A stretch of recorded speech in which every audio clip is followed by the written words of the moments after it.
Assalamualaikum warahmatullahi wabarakatuh.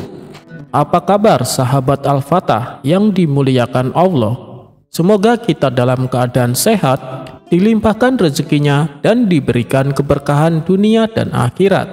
Amin ya robbal alamin.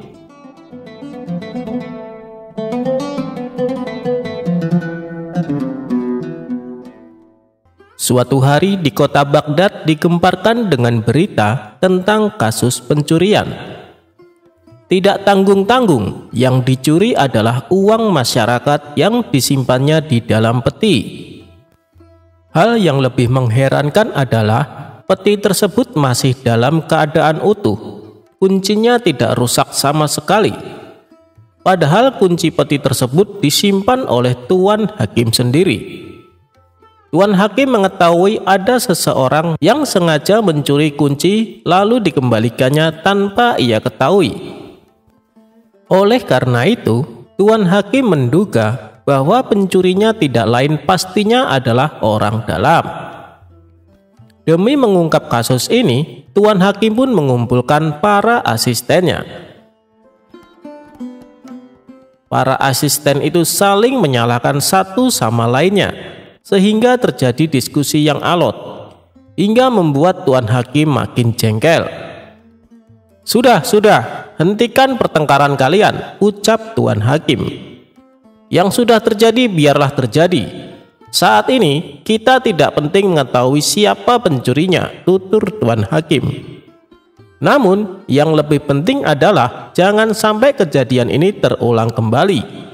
Dan bagaimana caranya supaya kunci petinya aman, tutur Tuan Hakim. Tuan, bagaimana kalau kita tugaskan seseorang yang dipercaya untuk menyimpan kunci peti berikutnya, usul salah satu asistennya. Ya, benar sekali Tuan, kami sangat setuju dengan usul tersebut, ucap seluruh asisten serentak. Baiklah, saya kira orang yang pantas untuk ditugasi adalah Abu Nawas. Bagaimana pendapat kalian? Tanya Tuan Hakim. Kami setuju Tuan Hakim, Abu Nawas memang orang yang jujur, ucap asisten. Maka dipanggillah Abu Nawas ke istana Tuan Hakim.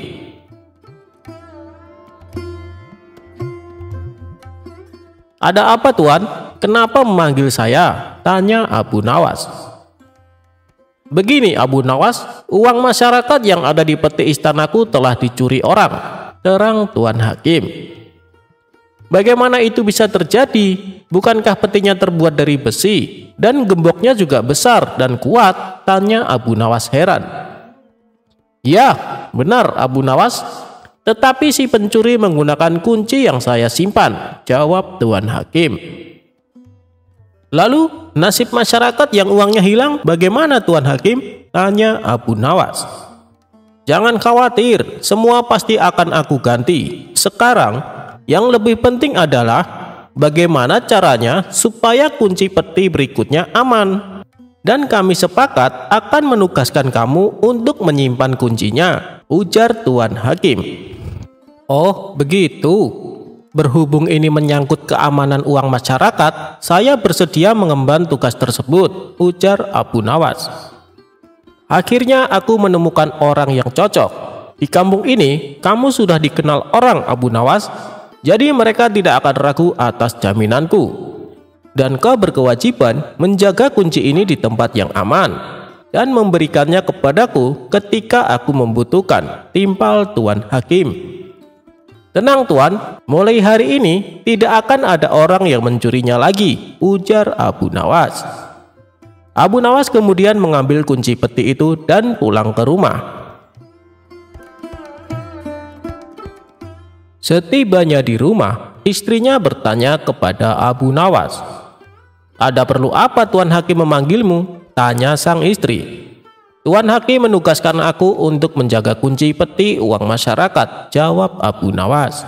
Lalu kamu terima tugas tersebut? Tanya istrinya lagi. Ya, ini demi keamanan uang masyarakat. Tapi aku lagi berpikir, di mana harus menyembunyikannya? Balas Abu Nawas. Karena belum menemukan tempat yang aman, terpaksa untuk sementara Abu Nawas selalu membawa kemana-mana kunci tersebut. Suatu hari, kunci itu hilang di rumah Abu Nawas, yang kebetulan kondisi sedang gelap. "Nyalakan lilin," pinta istri Abu Nawas. "Di mana lilinnya?" tanya Abu Nawas. "Di sebelah kirimu," jawab sang istri. "Bagaimana aku mengetahui arah kanan dan kiri dalam situasi gelap seperti ini?" ucap Abu Nawas. "Ya sudah, kita cari besok pagi saja," ujar sang istri. Keesokan paginya, Abu Nawas dan istri kembali mencari kunci tersebut. Setelah sekian lama mencari, akhirnya kuncinya pun ditemukan. "Alhamdulillah, akhirnya ketemu. Jika kunci ini hilang, saya bisa dihukum oleh Tuan Hakim," ujar Abu Nawas. "Lebih baik kuncinya disimpan saja. Kalau sampai hilang di jalan, bisa tambah runyam," tutur sang istri. Mendengar perkataan istrinya, Abu Nawas pun terdiam. Setelah lama merenung, akhirnya Abu Nawas menemukan ide. "Aha, aku tahu tempat yang paling aman," pikir Abu Nawas dalam hati. Abu Nawas pun segera pergi menuju istana Tuan Hakim.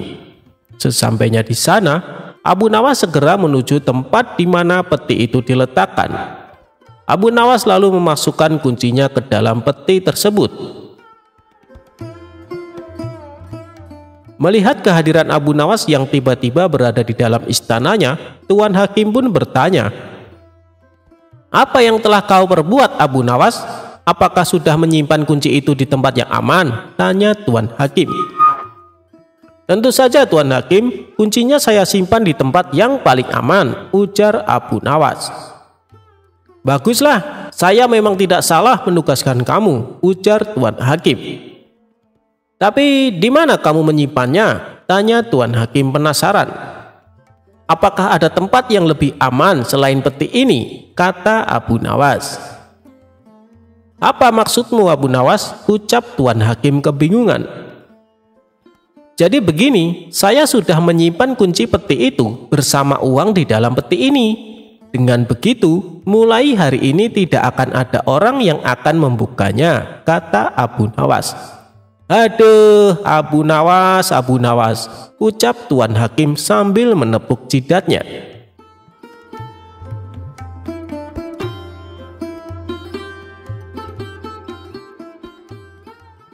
Ajaran Abu Nawas, "Cukup berserah diri, rezeki akan mendatangimu."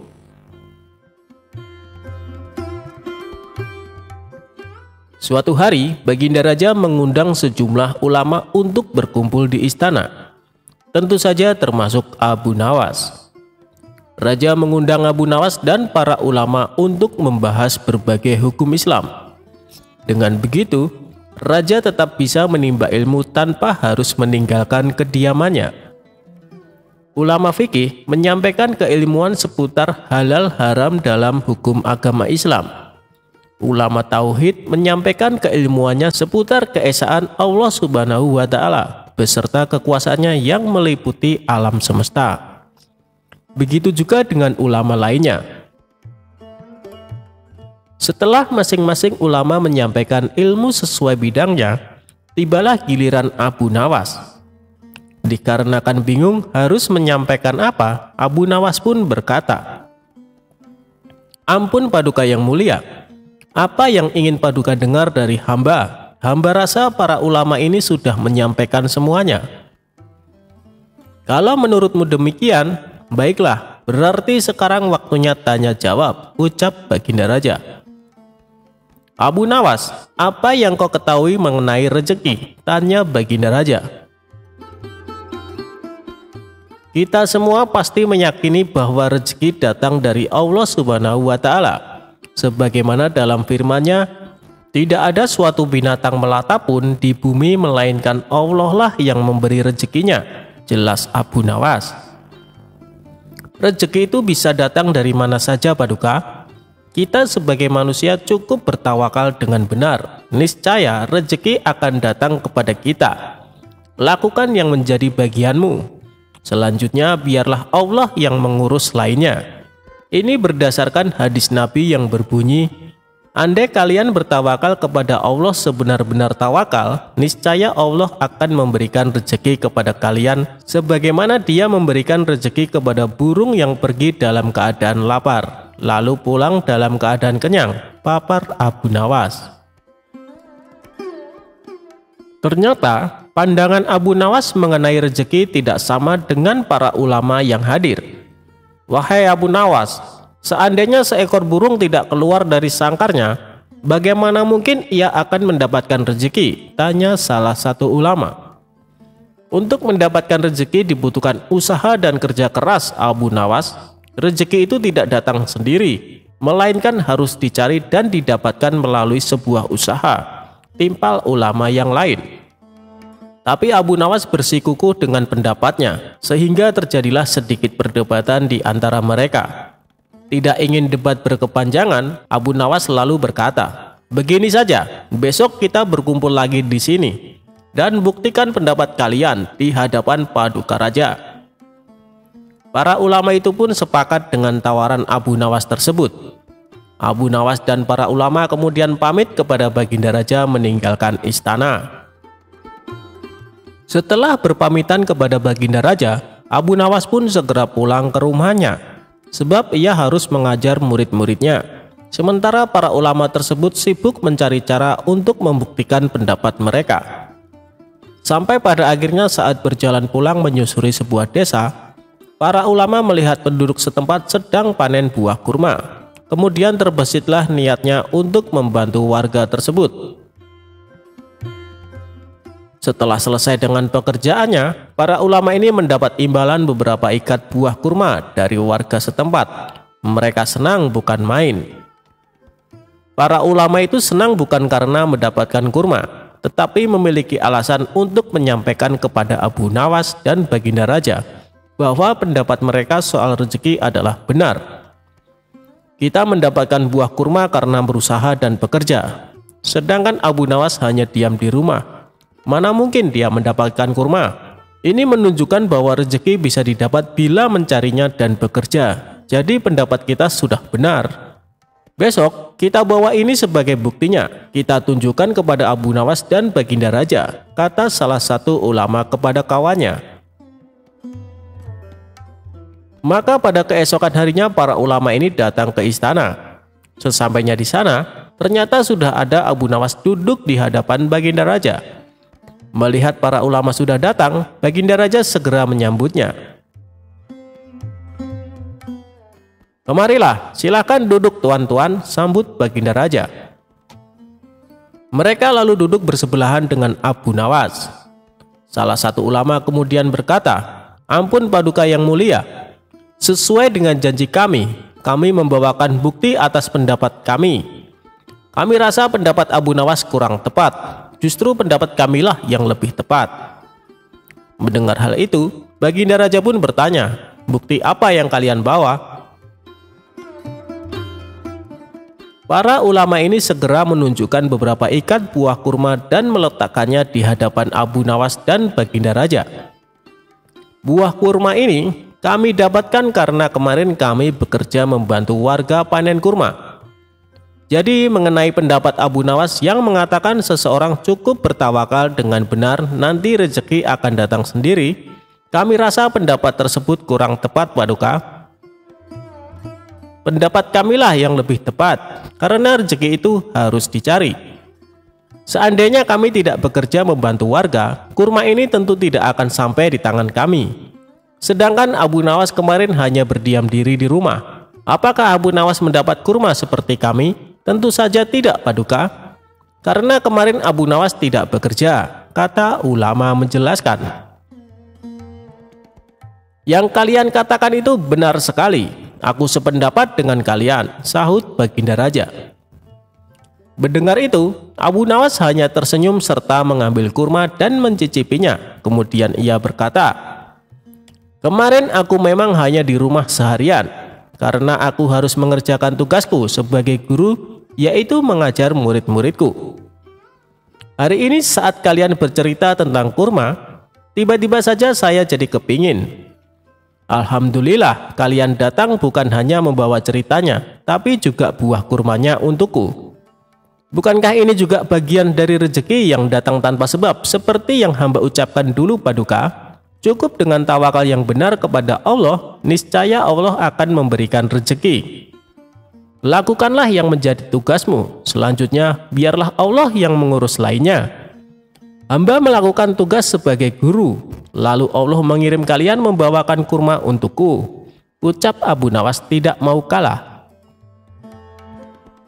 Mendengar penjelasan Abu Nawas, para ulama pun langsung tertawa satu sama lain. Kamu memang cerdik Abu Nawas, puji Baginda Raja. Sementara para ulama ini meskipun berbeda pendapat tidak saling menyalahkan dan membenarkan pendapatnya sendiri. Begitulah indahnya Islam, saling menghormati meskipun berbeda pendapat.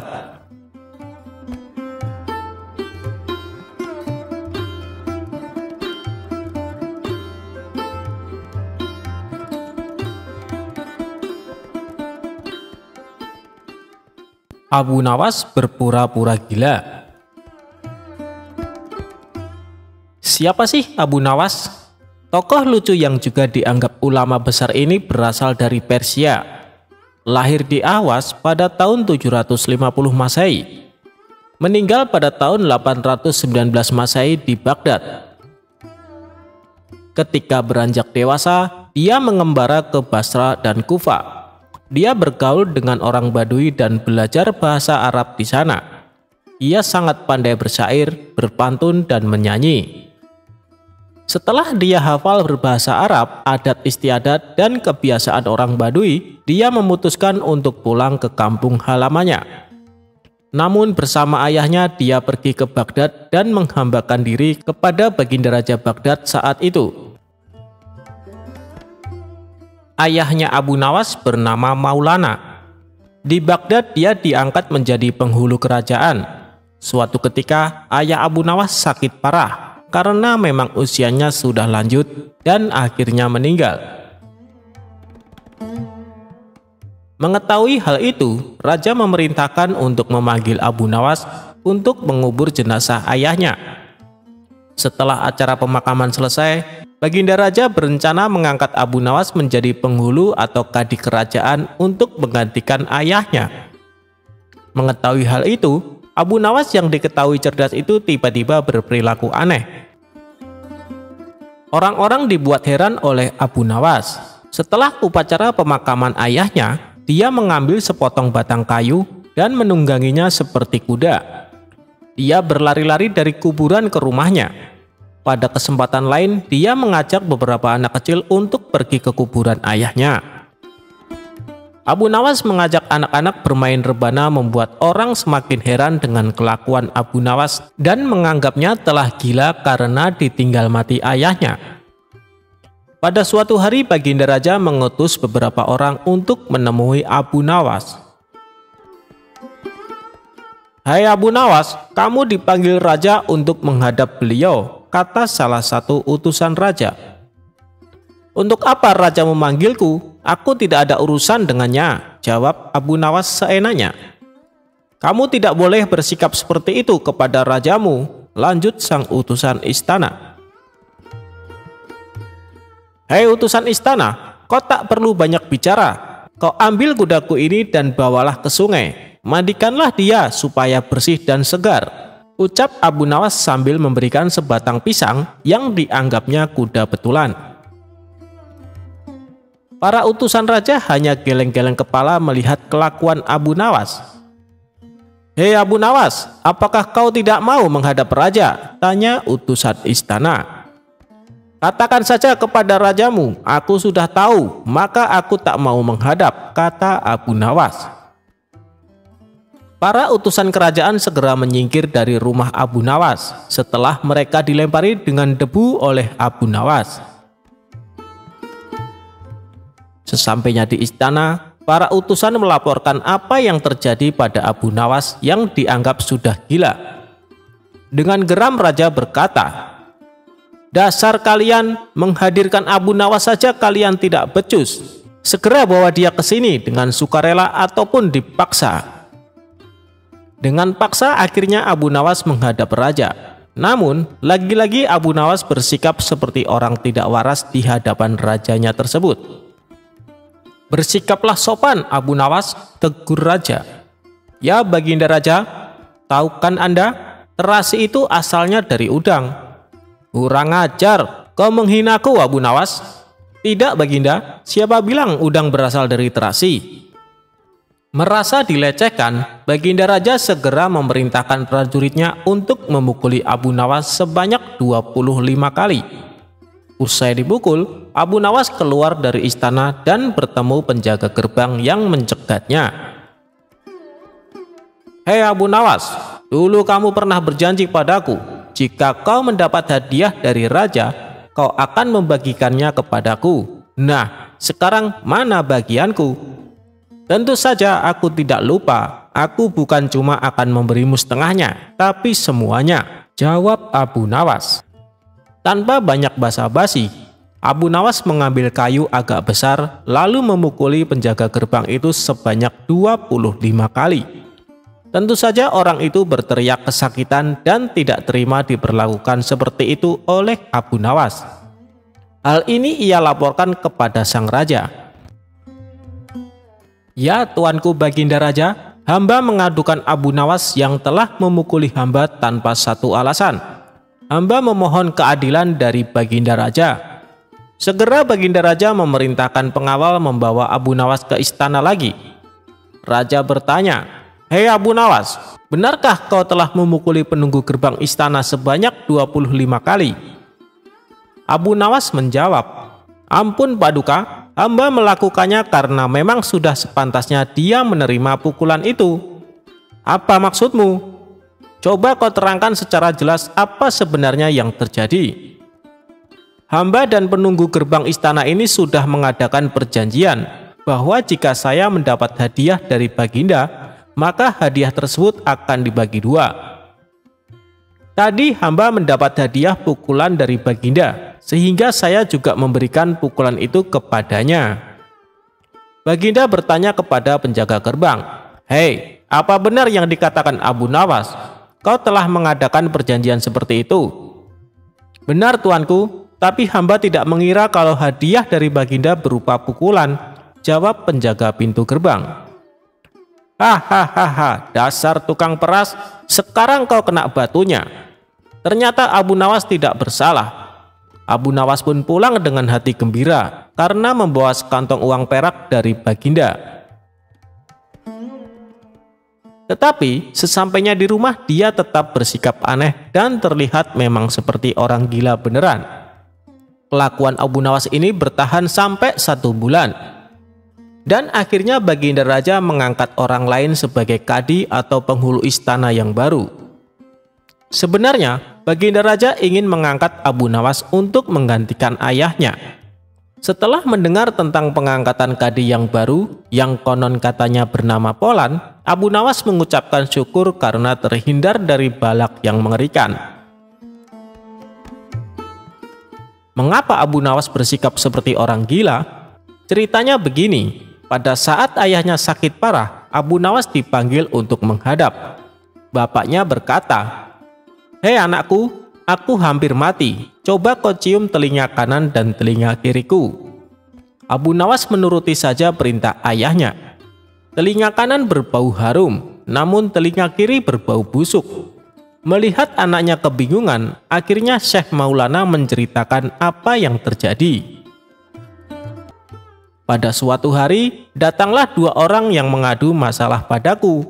Yang satu aku dengar keluhannya, tapi yang satu tidak aku dengar karena aku tidak suka padanya. Ini resiko menjadi seorang kadi atau hakim. Jika kelak kau menjadi hakim, kamu akan mengalaminya karena sudah pasti Baginda Raja akan memilihmu menjadi seorang kadi atau hakim. Jika kamu tidak suka menjadi kadi, buatlah alasan yang masuk akal agar kau tidak terpilih menjadi kadi atau hakim. Itulah sebabnya Abu Nawas berpura-pura gila, hanya agar tidak dipilih menjadi hakim kerajaan. Walaupun begitu, Abu Nawas tetap sering dipanggil ke istana guna diajak konsultasi oleh raja untuk menyelesaikan suatu perkara.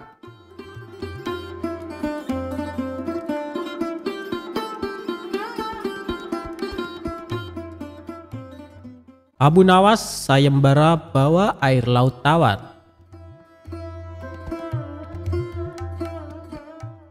Kisah Abu Nawas kali ini berawal dari Baginda Raja yang memiliki seorang menteri kepercayaan dan senantiasa mendampingi. Menteri itu bernama Abu Jahal. Namun kepercayaan yang diberikan Baginda Raja sering dimanfaatkan oleh Abu Jahal untuk memperkaya diri. Terkadang ia meminta upeti kepada rakyat dengan mengatasnamakan Baginda Raja.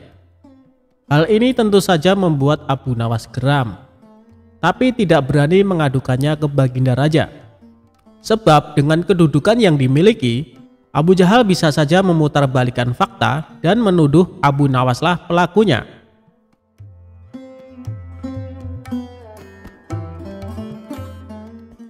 Seiring berjalannya waktu, penasehat istana meninggal dunia. Baginda Raja sangat kehilangan dan belum bisa menemukan penggantinya. Jadi untuk sementara waktu, jabatan penasehat istana masih kosong, belum ada yang mendudukinya. Kesempatan ini segera dimanfaatkan Abu Jahal. Ia ingin sekali menduduki jabatan tersebut. Dengan begitu, ia bisa lebih leluasa mempengaruhi Baginda Raja. Segala cara Abu Jahal lakukan. Di depan Baginda Raja, Abu Jahal terus mencari muka agar terpilih menjadi penasehat istana. Tapi sayangnya ambisi Abu Jahal ini harus kandas di tengah jalan.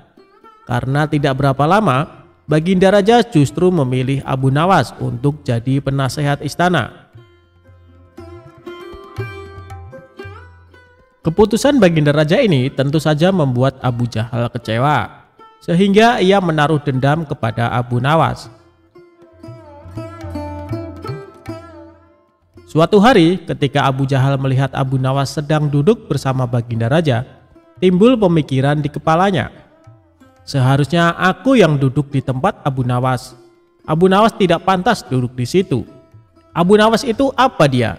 Tidak mampu mengurus masalah kerajaan. Pantasnya dia jadi pelawak istana, gerutu Abu Jahal dalam hati.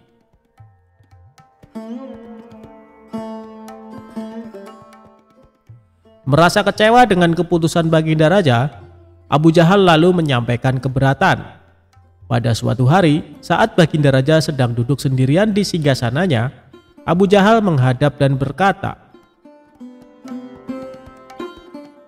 "Ampun Paduka yang mulia, hamba izin menghadap Baginda Raja." Baginda Raja terkejut melihat Abu Jahal yang tiba-tiba menghadapnya. "Ada apa Abu Jahal? Apa yang ingin kau sampaikan?" tanya Baginda Raja. "Ampun Paduka yang mulia, hamba rasa Abu Nawas tidak pantas menjabat sebagai penasehat istana. Karena menurut hamba, dia tidak tahu apa-apa soal negara. Abu Nawas itu apa keahliannya? Cuma melucu," tutur Abu Jahal. "Tapi bukankah Abu Nawas terkenal cerdas? Dia juga seorang yang jujur," ujar Baginda Raja. "Apakah Paduka sudah meragukan kejujuran saya?" tanya Abu Jahal. "Bukan seperti itu, kamu kan sudah menduduki jabatan menteri istana. Jadi wajar kalau Abu Nawas yang mengisi jabatan penasehat istana," jawab Baginda Raja. "Tapi hamba lebih berpengalaman Paduka yang mulia. Apalagi mengenai kenegaraan, hamba juga ahli berperang. Tubuh hamba kekar dan perkasa, lalu hamba sudah lama berbakti kepada Baginda Raja. Hamba rasa hambalah yang lebih pantas menjadi penasehat istana," ucap Abu Jahal. Melihat ambisi Abu Jahal yang begitu besar ingin menjadi penasehat istana, Baginda Raja akhirnya membuat keputusan. Ia ingin mengadakan sayembara antara Abu Nawas dan Abu Jahal. Maka dipanggillah Abu Nawas untuk datang ke istana. Singkat cerita, Abu Nawas pun datang menghadap Baginda Raja.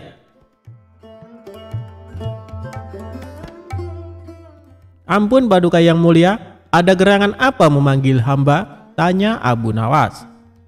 "Hei Abu Nawas, Abu Jahal sangat menginginkan jabatan penasehat istana. Dia minta supaya jabatanmu diganti olehnya. Tapi aku juga tidak mungkin memecatmu begitu saja. Biar adil, maka aku putuskan akan mengadakan sayembara untuk kalian berdua. Siapa yang jadi pemenangnya, maka dialah yang berhak menjadi penasehat istana," jelas Baginda Raja. Sejenak Abu Nawas terdiam dan berpikir, Abu Jahal pasti punya rencana busuk. Jangan sampai dia jadi penasehat istana.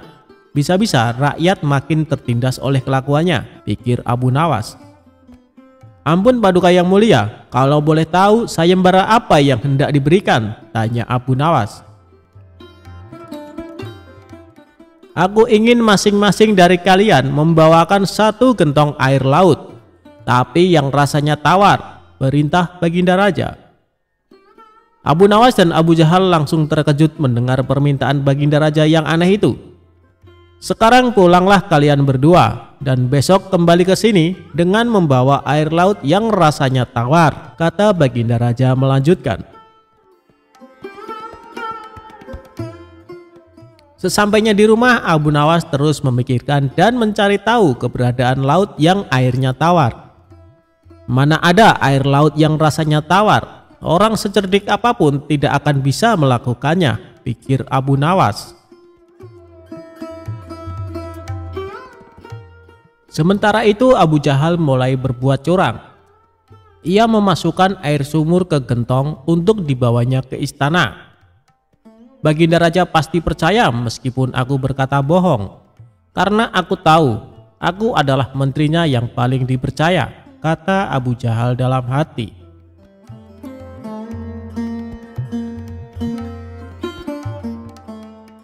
Keesokan harinya, Abu Nawas dan Abu Jahal datang ke istana dengan membawa gentong masing-masing. Bagaimana? Apa kalian sudah mendapatkan airnya? Tanya Baginda Raja. Sudah Paduka yang mulia, jawab Abu Jahal dan Abu Nawas serempak. Kemudian Abu Jahal maju lebih dulu menyerahkan gentongnya. Ini Paduka, air laut permintaan Paduka, ucap Abu Jahal. Baginda Raja lalu mencicipi air yang dibawa Abu Jahal. Bagus Abu Jahal, air ini rasanya tawar. Tapi benarkah ini berasal dari laut? Tanya Baginda Raja. Benar sekali Paduka, hamba sengaja mengambilnya dari laut yang tidak diketahui oleh banyak orang, jawab Abu Jahal penuh percaya diri. Sekarang tibalah giliran Abu Nawas menyerahkan gentong miliknya. Ketika Baginda Raja mencicipi air yang ada di gentong Abu Nawas, ia pun langsung berkata, "Hei Abu Nawas, kenapa rasanya masih asin dan getir? Yang aku minta air laut rasa tawar," ucap Baginda Raja. Ampun Paduka yang mulia, tapi memang begitulah rasa air laut, balas Abu Nawas. Baiklah, karena lomba ini dimenangkan Abu Jahal, tentu dia yang akan menjadi penasehat istana, tutur Baginda Raja. Mendengar itu Abu Jahal sangat kegirangan, sudah tidak sabar ingin menduduki jabatan tersebut. Ternyata sangat mudah mengelabuhi Baginda Raja, pikir Abu Jahal. Tapi tiba-tiba Baginda Raja kembali berkata, "Hai Abu Jahal, di mana kamu menemukan laut yang airnya tawar? Antarkan aku ke sana sekarang, aku ingin mandi di sana," titah Baginda Raja. Seketika wajah Abu Jahal menjadi pucat, tubuhnya lemas dan gemetaran. "Anu Paduka yang mulia, hamba kenapa? Kalau kamu tidak bisa membuktikannya, berarti kamu telah membohongiku," ucap Baginda Raja. "Ampun Paduka yang mulia, air yang hamba bawa memang bukan air laut, tapi air dari sumur," kata Abu Jahal ketakutan. "Kamu lancang Abu Jahal. Kamu kira aku anak kecil yang mudah dikelabui? Karena kamu telah berani berbohong, maka sebagai hukumannya kamu bukan hanya gagal jadi penasehat istana, tapi juga akan dipecat dari menteri. Kamu juga harus menjalani hukuman penjara," bentak Baginda Raja. Kemudian Baginda Raja memerintahkan beberapa pengawal untuk menangkap Abu Jahal dan memasukkannya ke penjara. Kini tinggallah Abu Nawas di hadapan Baginda Raja. "Hei Abu Nawas, bukankah kamu terkenal cerdik? Bisa saja kamu membohongiku, dan dengan kecerdikanmu itu, kamu tentu bisa menutupi kebohonganmu. Tapi kenapa tidak kau lakukan?" tanya Baginda Raja. "Ampun Paduka yang mulia, hamba memang cerdik, tapi hamba bukan pembohong. Secerdik apapun manusia, tidak akan ada yang bisa mengubah rasa air laut menjadi tawar. terang Abu Nawas. "Kamu benar Abu Nawas, itulah orang yang saya cari untuk menduduki jabatan sebagai penasehat istana. Cerdik dan jujur," kata Baginda Raja tersenyum puas.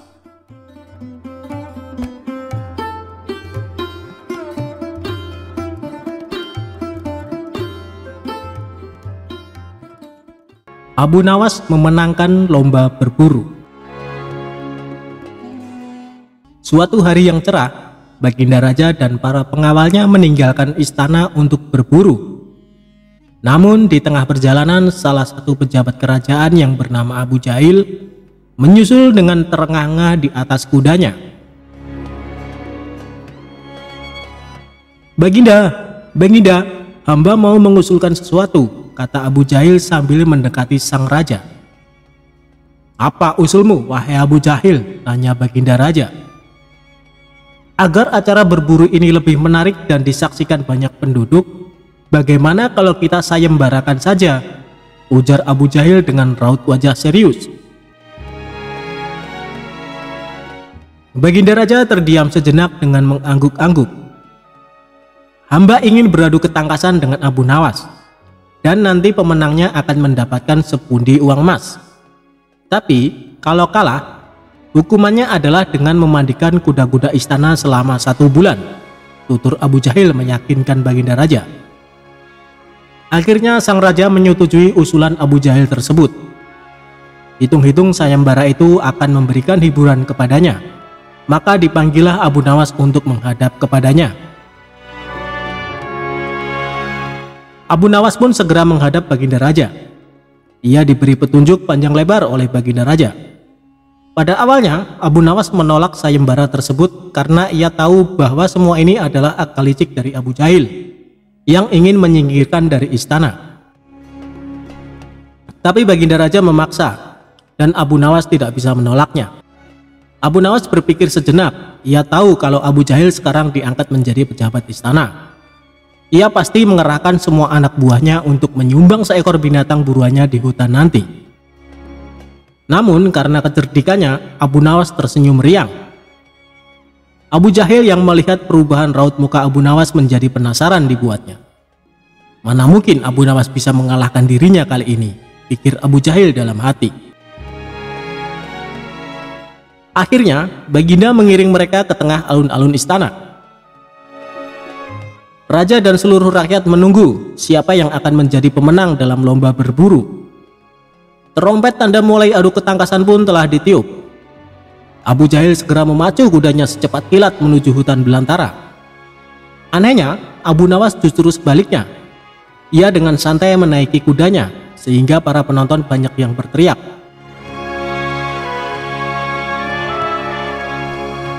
Singkat cerita, menjelang sore hari, tampaklah kuda Abu Jahil memasuki pintu gerbang istana. Ia pun mendapat sambutan meriah dan tepuk tangan dari rakyat yang menyaksikannya. Di sisi kanan dan kiri kuda Abu Jahil tampak puluhan hewan yang mati terpanah. Abu Jahil dengan senyum bangga memperlihatkan semua binatang buruannya di tengah lapangan. "Aku Abu Jahil berhak memenangkan lomba ini. Lihat, binatang buruanku banyak. Mana mungkin Abu Nawas mengalahkanku?" teriaknya lantang yang membuat para penonton semakin ramai bertepuk tangan. Tidak berapa lama kemudian terdengar suara kaki kuda Abu Nawas. Semua orang menertawakan dan meneriakinya. Karena Abu Nawas tak membawa satupun binatang buruan di kudanya. Tapi Abu Nawas tidak tampak gusar sama sekali. Ia malah tersenyum dan melambaikan tangan. Baginda Raja menyuruh 2 orang pengawalnya maju ke tengah lapangan dan menghitung jumlah binatang buruan yang didapatkan 2 peserta tersebut.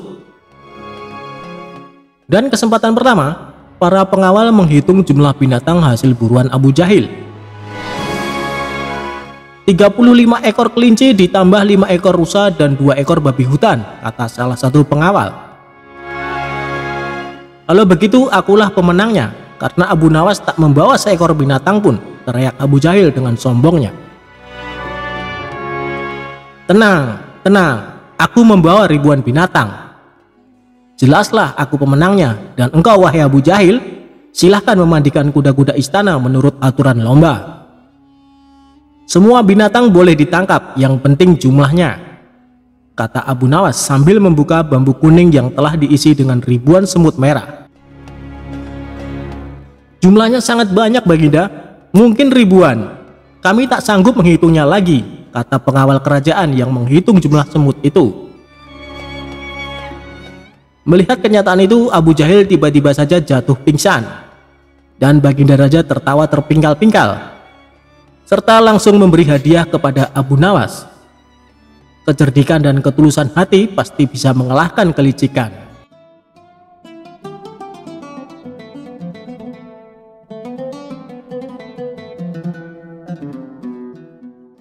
Kawan-kawan Abu Nawas merencanakan akan mengadakan perjalanan wisata ke hutan. Tetapi tanpa keikutsertaan Abu Nawas, perjalanan akan terasa memenatkan dan membosankan. Sehingga mereka beramai-ramai pergi ke rumah Abu Nawas untuk mengajaknya ikut serta. Abu Nawas tidak keberatan. Mereka berangkat dengan mengendarai keledai masing-masing sambil bercengkrama. Tak terasa mereka telah menempuh hampir separuh perjalanan. Kini mereka tiba di pertigaan jalan yang jauh dari perumahan penduduk. Mereka berhenti karena mereka ragu-ragu. Setahu mereka, kedua jalan itu memang menuju ke hutan, tetapi hutan yang mereka tuju adalah hutan wisata, bukan hutan yang dihuni binatang-binatang buas yang justru akan membahayakan jiwa mereka. Abu Nawas hanya bisa menyarankan untuk tidak meneruskan perjalanan, karena bila salah pilih, maka mereka semua tak akan pernah bisa kembali. Bukankah lebih bijaksana bila kita meninggalkan sesuatu yang meragukan? Tetapi salah seorang dari mereka tiba-tiba berkata, "Aku mempunyai dua orang sahabat yang tinggal dekat semak-semak sebelah sana. Mereka adalah saudara kembar. Tak ada seorang pun yang bisa membedakan keduanya, karena rupa mereka begitu mirip. Yang satu selalu berkata jujur, sedangkan yang lainnya selalu berkata bohong. Dan mereka adalah orang-orang aneh, karena mereka hanya mau menjawab satu pertanyaan saja." "Apakah engkau mengenali salah satu dari mereka yang selalu berkata benar?" tanya Abu Nawas. "Tidak," jawab kawan Abu Nawas singkat. "Baiklah kalau begitu kita beristirahat sejenak," usul Abu Nawas. Abu Nawas makan daging dengan madu bersama kawan-kawannya. Seusai makan, mereka berangkat menuju ke rumah yang dihuni dua orang kembar bersaudara. Setelah pintu dibuka, maka keluarlah salah seorang dari dua orang kembar bersaudara itu. "Maaf, aku sangat sibuk hari ini. Engkau hanya boleh mengajukan satu pertanyaan saja, tidak boleh lebih," katanya.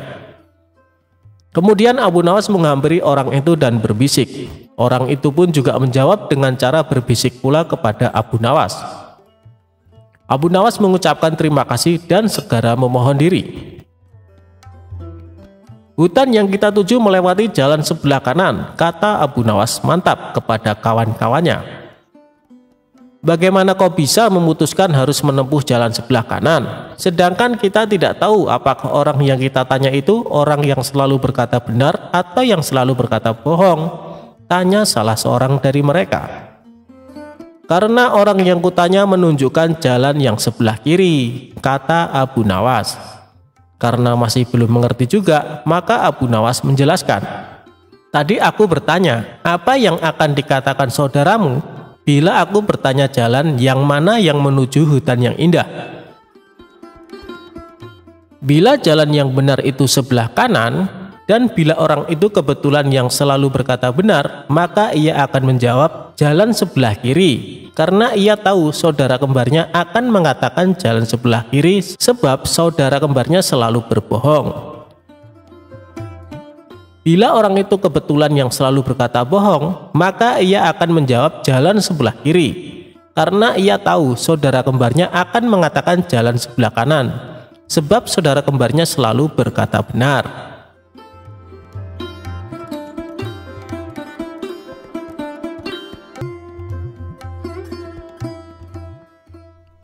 Sosok Abu Nawas memang identik dengan kisahnya yang mampu mengocok perut.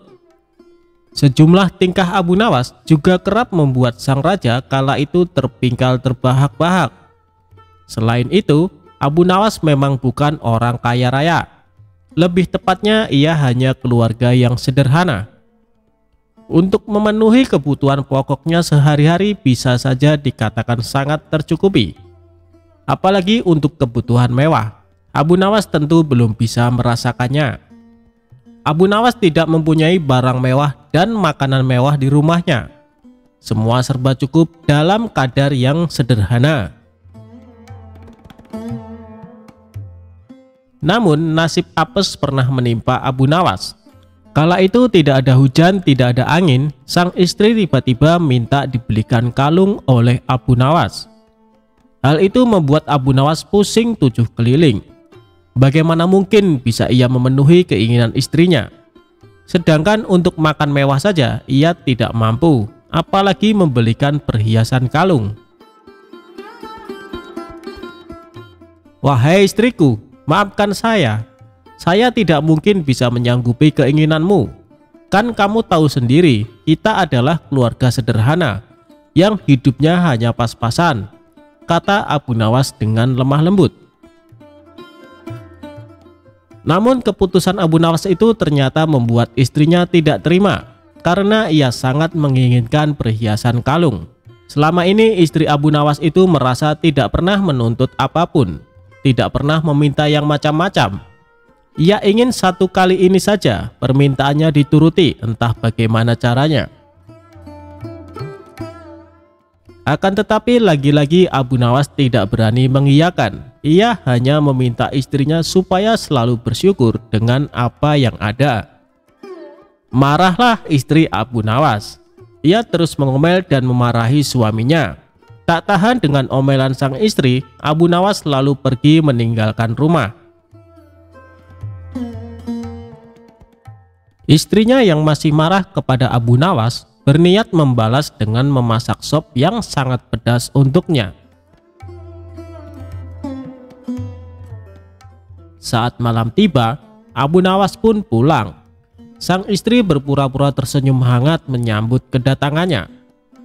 Abu Nawas lalu diajaknya duduk di meja makan, kemudian sang istri menghidangkan sop yang pedas tersebut.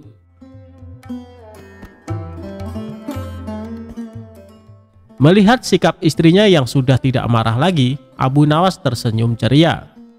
"Kamu memang istriku yang sangat soleha," puji Abu Nawas. Tapi sungguh malang sang istri. Ia lupa jebakannya sendiri. Ia menyendok sop pedas itu ke dalam piringnya dan memakannya.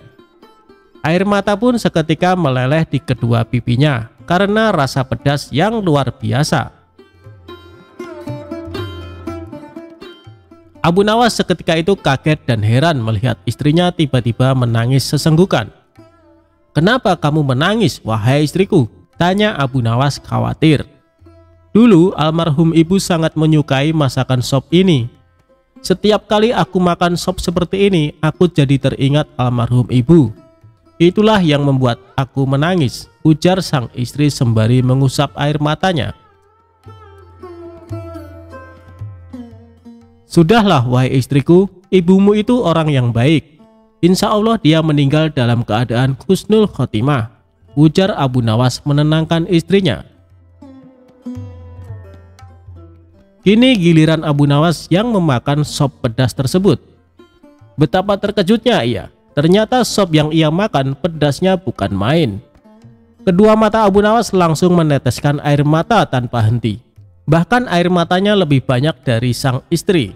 Tak mau kalah dengan sandiwara istrinya, Abu Nawas meluapkan rasa pedasnya dengan menangis terisak-isak. "Kenapa kamu menangis, wahai suamiku?" tanya istri keheranan.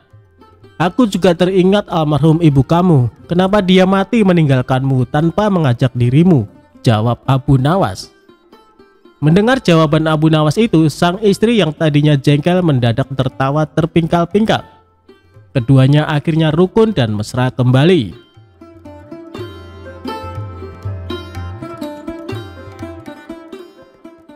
Perebutan tanah Abu Nawas dan Abu Jahal. Dikisahkan, Abu Nawas mempunyai tetangga yang licik. Dia adalah Abu Jahal. Abu Jahal mempunyai kebun yang ditanami berbagai macam buah-buahan. Kebunnya ini berdekatan dengan kebun milik Abu Nawas.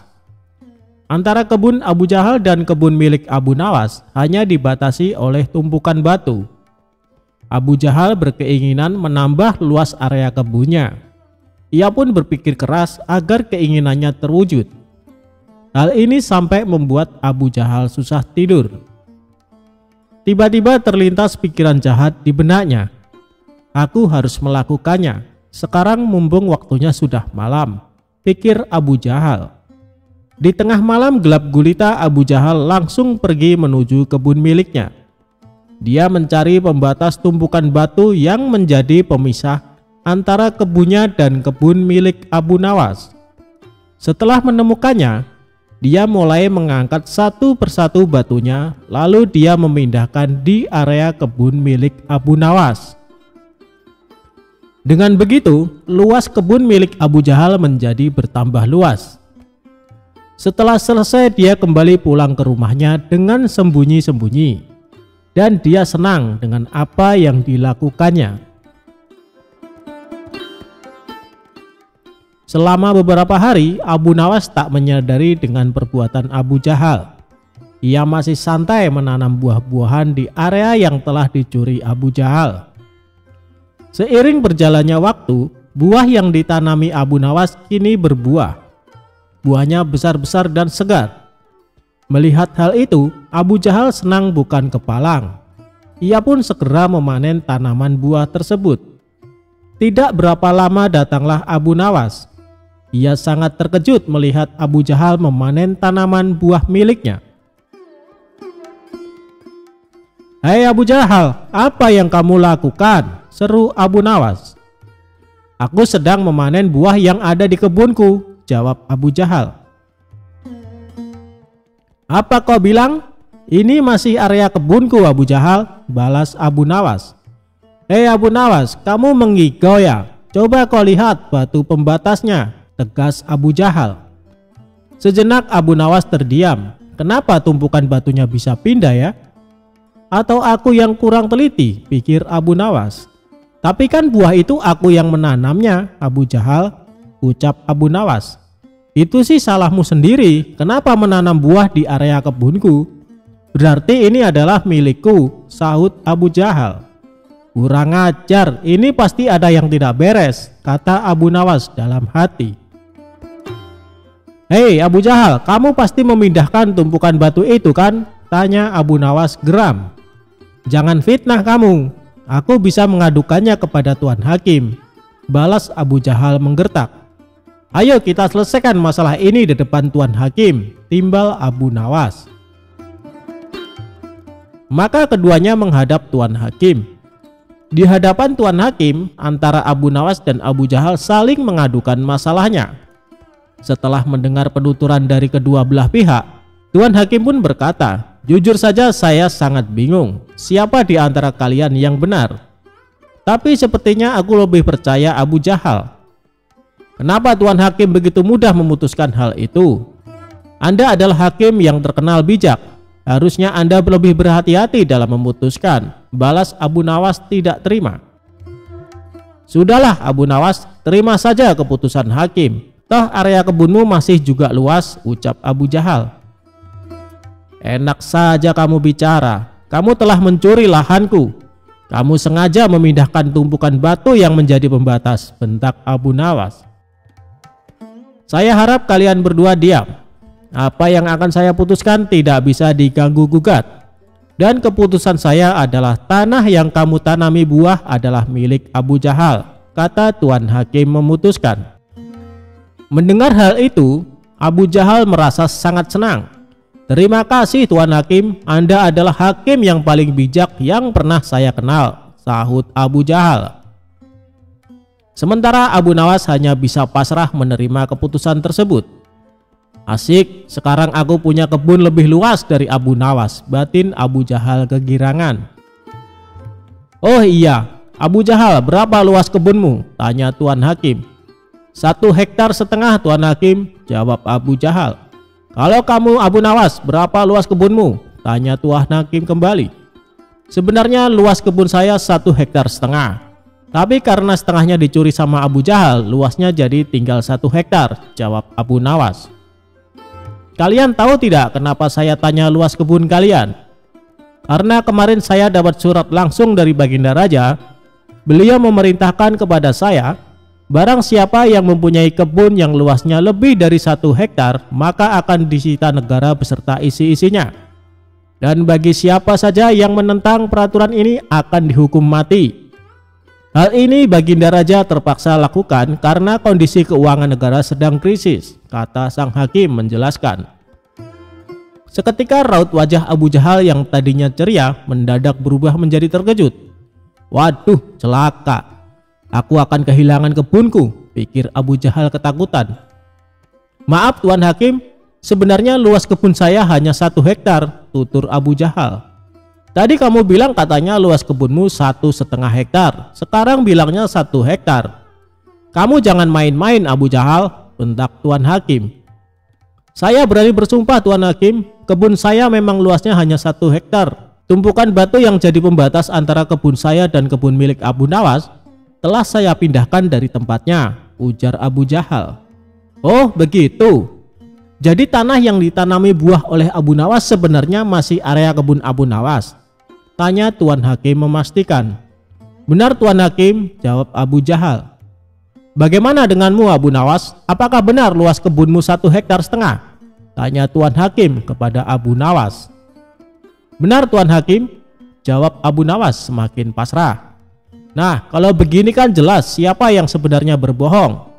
Pengawal, tangkap Abu Jahal dan masukkan ke dalam penjara karena dia telah mengaku mencuri area kebun milik Abu Nawas, perintah Tuan Hakim.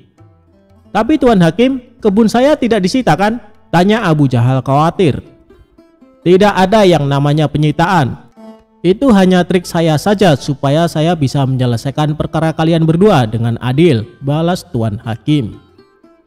Mendengar hal itu, Abu Jahal langsung terkulai lemas, sementara Abu Nawas tersenyum bahagia karena ia bisa mendapatkan kembali luas kebunnya. Demikianlah kisah cerdik Abu Nawas melawan Abu Jahal.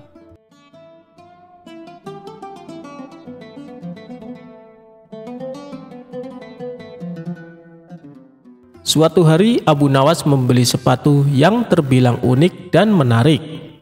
Saat pergi ke masjid, ada seseorang yang selalu mengamati sepatu barunya tersebut. Dia adalah pencuri yang menginginkan sepatu Abu Nawas. Si pencuri diam-diam mengikuti Abu Nawas dari belakang. Mengetahui sepatunya jadi incaran, Abu Nawas pun langsung waspada. Sesampainya di masjid, Abu Nawas terpaksa memakai sepatu barunya itu ke dalam masjid. Melihat hal itu, sang pencuri menjadi kesal.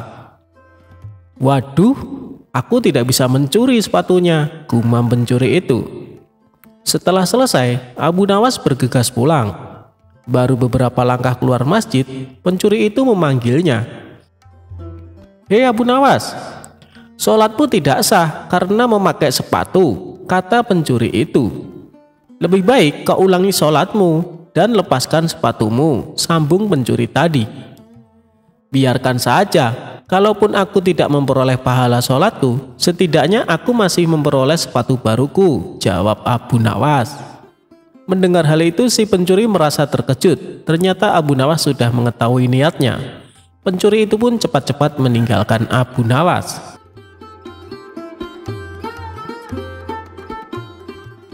Menghitung jumlah ikan di laut dan bintang di langit. Bermula dari Baginda Raja kerap memberikan ujian serta pertanyaan kepada Abu Nawas. Sosok humoris itu seringkali menjadi labuhan akhir ketika pertanyaan-pertanyaan Baginda Raja tidak bisa dijawab orang-orang istana. Ketika itu Baginda Raja melontarkan pertanyaan terkait jumlah bintang di langit dan ikan di lautan kepada Abu Nawas. Hei Abu Nawas, manakah yang lebih banyak jumlahnya? Bintang-bintang di langit ataukah ikan-ikan di lautan? "Ikan-ikan di laut," jawab Abu Nawas dengan tangkas. "Bagaimana kau bisa langsung memutuskan begitu? Apakah engkau pernah menghitung jumlahnya?" tanya Baginda Raja.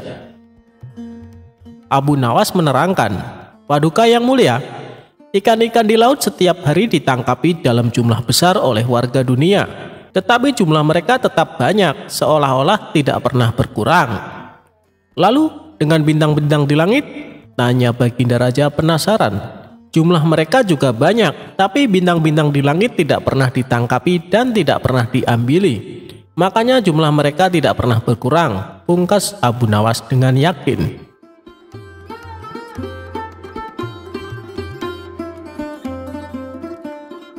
Abu Nawas ajak pencuri menginap di masjid.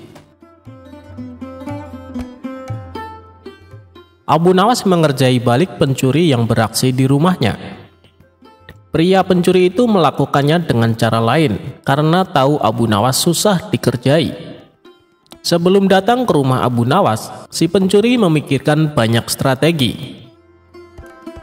Sesampainya di rumah targetnya, pria tersebut langsung mengetuk pintu rumah Abu Nawas dan mengucapkan salam. Kemudian sang pemilik rumah membuka pintunya dan menjawab salam. Ketika pintu dibuka, Abu Nawas bingung lantaran tidak mengenal pria asing yang datang ke rumahnya itu. "Kamu siapa? Ada keperluan apa malam-malam datang ke rumahku?" tanya Abu Nawas. Berbekal ide yang sudah disiapkan sebelumnya, pria itu menjawab dengan hal yang tidak masuk akal. Berharap misinya berhasil mencuri di rumah Abu Nawas dengan dalih bahwa dirinya adalah menantu Tuhan. Ia juga meminta Abu Nawas mengizinkan dirinya menginap 1 malam. Terlebih lagi Abu Nawas sangat taat kepada Allah Subhanahu wa Ta'ala. Maka sebagai menantu Tuhannya, pria itu merasa berhak masuk ke rumah sang pujangga tersebut. "Lalu apa hubungannya kamu menginap di rumahku dan diriku takut dengan Allah?" ujar Abu Nawas.